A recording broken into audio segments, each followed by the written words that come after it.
Jovan Uy and Pepito Manlangin. Fourth referee is Paul Francisco. Quezon City in white. Sarangani. Anong kulay ba yun, Coach Mike? Pula na lang. Pula. Sa pula. O sa puti. Oo. Ko si Joshua Roque. Now, he's with the ball. Bago na pala ang hair Kaya ko. nga eh. Ay, nahanap ko yung long hair na ano eh. But man, that guy's got a good touch from the outside. That's si Joshua Roque. Jeff Morillo. Anong klaseng adjustments ang gagawin dito nitong Sarangani? Ivan Ludovice pumihit. Pasa palabas kay Rangel. Tumira sa tres. Wala. Boy Alves nakakuha na rebound. Putback is good. And pretty much leading the way for his team. And surely, nami-miss rin niya yung kanyang sparring partner na si King Destacamento na ngayon ay naglalaro na sa Abra Weavers. Greg Derique from the Nueva Ecija. 4-2 our score. Quezon City with a 2-point lead. Lars Sunga, pinopostean si Joshua Roque. Boy Alves with a short jumper and will pop in. Piso-piso, dyan talaga komportable ito si Koy Alves. Medium range. Ululu sa moniker nitong Quezon City. Mahirap na. There you go. Good drive by Clark. Alam mo, ito si Clark Derigue, Coach Mike, he actually posted his best numbers in a Quezon City uniform back in Season 3 as Lars Sunga carving out space inside, scores 2 more points. Pa rin yung dynamics ng ng mga teams talaga natin ngayon. Halos pare-pareho ng kumbaga nagiging focus, no? It's either your laging yan eh. Kumbaga GQ level ang suutan yan. GQ level, alright. Top to bottom yan. Always ganda kombinasyon ng kulay. See the 3 right there. Daryl Carnia. That was Joe Penloria. Ryan Lakap swishing in that free from the right corner. Itim. Nakaitim, Tama. no? Yeah. That's Ralph. Yeah, yun. Karangian, pull-up jumper is good. One thing, you know that this lefty shooter. Wonderful stint in the MPBL. Yeah, if I'm not mistaken, itong De Ocampo is the one that's near Legarda Mendiola. Wow. Everyone left in the dust by Kurt Mapua. Kurt Mapua talked about young guns wanting a shot at, a good showing in the MPBL. That might be your guy right there. Pwedeng isama to sa mga little giants ni Coach Louie Gonzalez. Alam mo ba? Ooh! I'm telling you, this guy is a bona fide scorer. Daryl Karangian, guarded by Mapua. Derigue facing up. Jumper is well and good from downtown. Well, that's something we've seen also from Clark, even when some point when he goes in, gets to those sweet spots on the floor. Good double. Swing pass. That shot will work. Ryan Lakap with his second triple for a total of 6. Mapua recovers, gives it to Benji Jimenez. Jimenez for 3. Rebound, Pitrito. Put back. And lead goes back to Sarangani. 20. Oh! Nanonood sa atin ngayon. Oh. The mini Lebron. Oh, Clark Derigue drills in a free and they open up a 6-point lead from beyond and shows you yung touch na meron dito kay Clark. Mas maganda ang movement ngayon defensively na nitong Quezon City, but again, you're late at covering itong si goes. MJ puts on the Jets. Hoson can't finish. Biggs Pascual whips a pass to Ludovice. Papunta kay Lars Sunga. Bumangga si Jeremy Mahinay, but no problem. Sabi ni Lars Sunga. Tatakbo ang Sarangani. Rangel. Sidestep. Oh my! Wow. What a move! The dexterity on that one. Coast. 36-34. Lamang na ulit ang Quezon City. Biggs Pascual, quick go. catch and shoot. Hits his second free. There you go. From our vantage point, Sunasigan. Air balls to the free. Pass from Ludovice to Brian Lakap. Lays it up and in. Perfectly pitched pass. Counter-attack by the Black Bulls. Drive by Kens Chokno, who buries the jumper. Good read. So that close out by Danny Marino. Lakap lost his footing. Counter-attack again. 3-on-1 fast break. Kens Chokno all the way. So far, Jokno's been providing that need. Ano yun? Kalabaw? Huh? Pwede. But we have to ask the team. Pwede. Hindi. Kasi kung ganun. Di ba? Pwede. Oh. Chadi Rangel hits a jumper. 42-40. Kens Chokno pull up again. Yeah.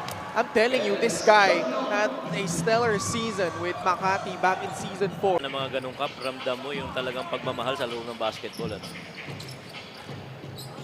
43-42. Backdoor step. Line pick again. Leads to this layup by Kens Chokno, who already has 6 points in this quarter. Takbo sila dito. Chokno, dire-diretso. Mintis nga lang. De La Cruz grabs the rebound. Loria sa Nice loob. pass. Chokno inside. 2 points for a total of 10 points, all coming from this quarter. Loria, balik kay Chokno. Thought about that three. He drives. He scores. Plus a foul. That two-man side of the triple post has all. Other new guys have come in for the Tamaraws. Knockout play. Oh. Danny Marilao, he will score. 49-46, 3-point lead. Nice ball movement once again. Loria, sumugod. Mahinay there to clean it up. And again, so far as possessions. Una Brian Lakap. Laban kay Joshua Roque. Lakap, fake. Dumps it down low. Marilao, pabandang tira. Pasok yan. Ay, kanina pinada muna yung diin sa depensa, lalo na from the backcourt. There you go. So we're Nakagawan. talking about. Garsunga Oh my! going right at Jeremy Mahinay once again. That's the second time. Round quarter number 3. Okay, nice pass. Loria will finish. JK and Sarangay. That was the time when he and Kit Jimenez came mid-season. Makuha, wow. pinilit, Oh my! but able to will that one through. Games playing under Coach Viz Valencia. Now nagbabalik siya dito. This time playing for Quezon City. That's why they just trail by 2 here. But Danny Marilao making up for that sorry miss earlier. Being used as a point of attack, so to speak, very late in the third quarter and early here at start of the fourth. Pinawian naman siya doon ni Clark Derrigue. Had something to say to Danny Marilao. Nakuha ni MJ Hoson, who grabs his 11th rebound. Chokno with an acrobatic finish. Wow, he just floated in the air enough for him to allow that defense to slow down a bit before he actually went for that layup. But Lars Suma, the threes have fallen here for Sarangani. Gets it back from Clark Derrigue. Nice. Derrigue off the glass and in. Clark Derrigue with 20 points. How about that pocket pass though? Against Chokno. De La Cruz. Weak side corner fill. That's the shot. Derrigue for 3. Yes!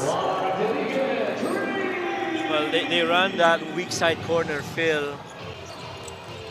23 markers for Clark Derrigue. Wahing step back jumper is Good. pure. How about that? This is the best. Agaw ni Sunga, tatakbo dito ang Sarangani. Ludovice. Tight pass. Sunga finishing strong, getting the basket. Ivan Ludovice made everyone think that he was going to go straight into the paint, but it was really just a delay. Double ball pick, eventually ending in the hands of Lars Sunga in the paint, where he's been very unstoppable. Great response. Charles De La Cruz with a short stab lead. Karangian, nakuha ang bola. De La Cruz for 3. Yes! Lea to Daryl Karangian. Using that pick, Karangian. Oh, what a pass! To the weak side, Jeremy Mahinay. Recipient of that special delivery. Assist number 21 for Quezon City. Sunga Pumuersa gets it to go. But he's cramping up. 20 points for Lars. Primary defender right in front of them. No, every time there's a white shirt right in front. Good ball movement, good shot. Jokno for 3. With a total of 16 points. Or sorry, 18 points. Despite the early departure of Clark Derigue due to fouls. Their top scorer this evening. Oh, what a move from Kurt Mapua. A good setup there for Kurt Mapua. 28 seconds left. Ludovice could not shake off his defender. Flips it up. No. Loria with his 12th rebound. Sarangani needs to foul. Got a Shot foul. clock is off. Yeah, got a foul. Ooh. Wala pa din. Marilao grabs the rebound. Ooh. Oh, but the steal, MJ Hoson. Sarangani needs to foul and Jokno will be tested at the line. Very first game in the MPBL as a team. You are up 4 with 7.4 remaining. Brilliant performance from Ken Pascual. He will hoist up a 3. No. And that's gonna do it. How about Quezon City making their debut and stunning Sarangani here. 78-74. Start here, 78-74 is our final score. And up next, Binyan versus Mindoro. Kaya wag